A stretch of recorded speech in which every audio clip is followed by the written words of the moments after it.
Hey Fight fans, it's Michelle Joy Phelps and I am joined right now by Chris Arreola. How are you doing? I'm doing great. Training camp's been going great and got a lot of sparring in and I'm ready to take on the world.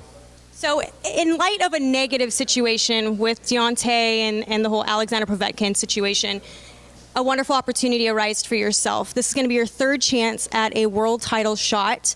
What does this mean for you? Third time the charm. That's the way I see it, man.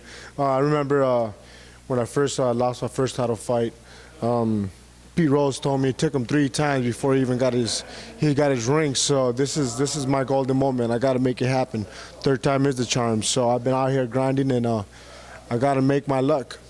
And to be able to be the first Mexican-American to be able to win a heavyweight title. You know what, it's a long lineage of great Mexican fighters. I just want to be part of them. I just want to be part of them great fighters that held the green belt. You know, a la Riddick Bowe, that's one of my favorite heavyweight fighters, Riddick Bowe, Lennox Lewis and stuff like that. So to be named amongst them greats, that's going to be an honor. But first thing first, I got to beat Deontay Wilder. He's my main thing right now because without beating him, there is no history, there is nothing.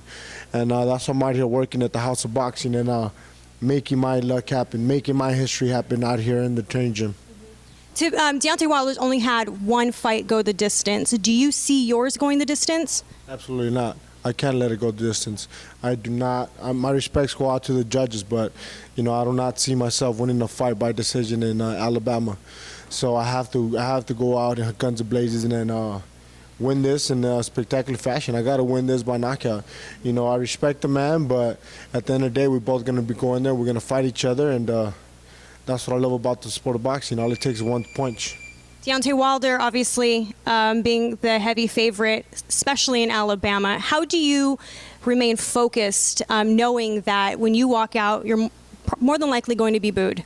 I am going to be booed, and I don't care. The thing about it is that they're not going to go in the ring with him. It's going to be just me and Deontay, and it's going to be easier for me, honestly, because I'm not fighting in my hometown. I'm not getting nobody asking me for tickets. I'm not going to be obligated to do any interviews or anything like that, you know. I'm just going to go in there, and people ain't even going to recognize me. They may not even know. They're just going to see me as a big Mexican when I'm walking down the street, like, oh, shit, that's a big Mexican and shit. That's all they're going to think. That's all they're going to see.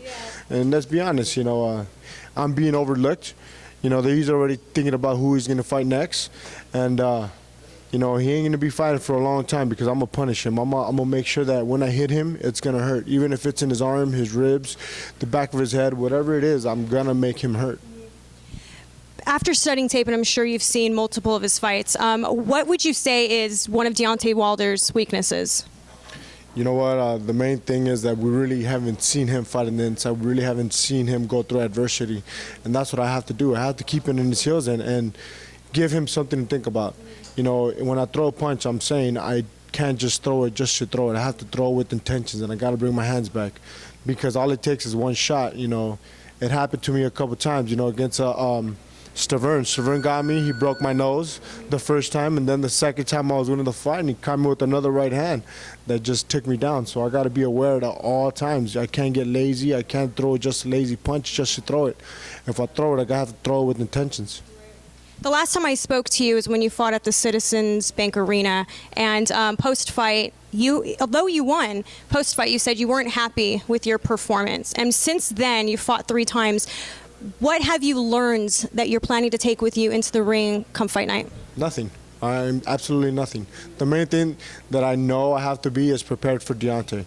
That's the main thing. You know, against Fred Cassie, against the fight you're talking about in Home Depot's, Citizens Bank Arena, you know, I just came in there to fight. I probably just trained 2 weeks, you know. That's just me. I don't take nothing away. Though it was a very entertaining fight. It got everyone was standing on their feet that night.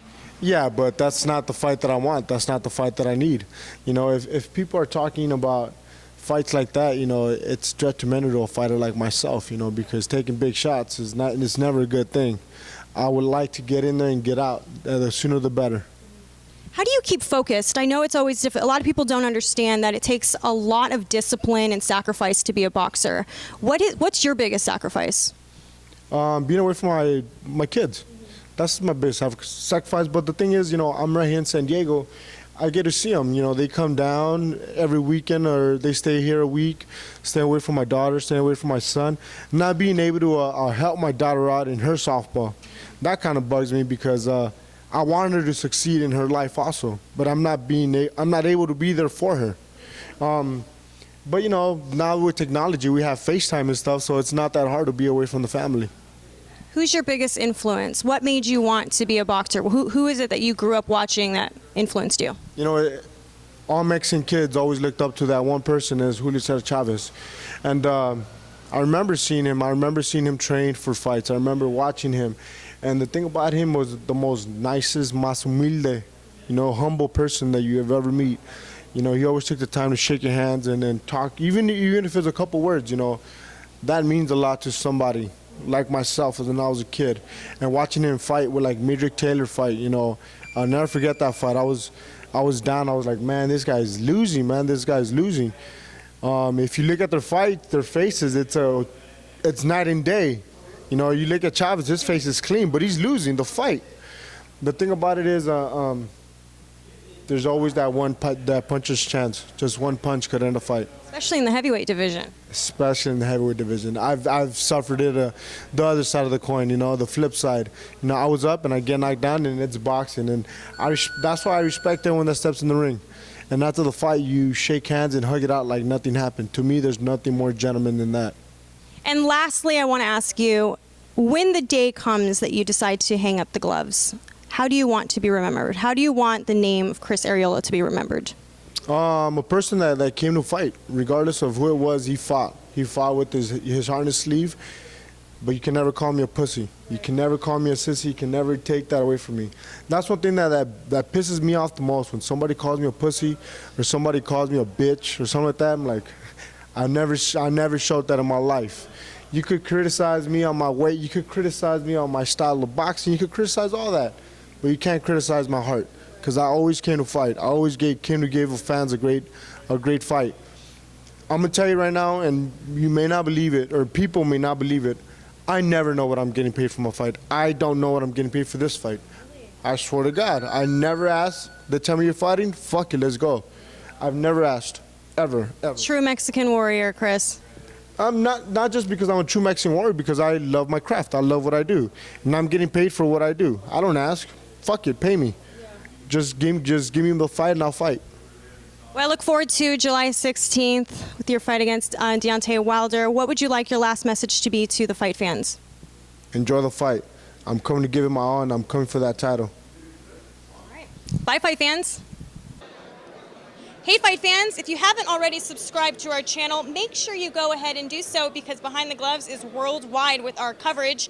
All you have to do is click this little link right here.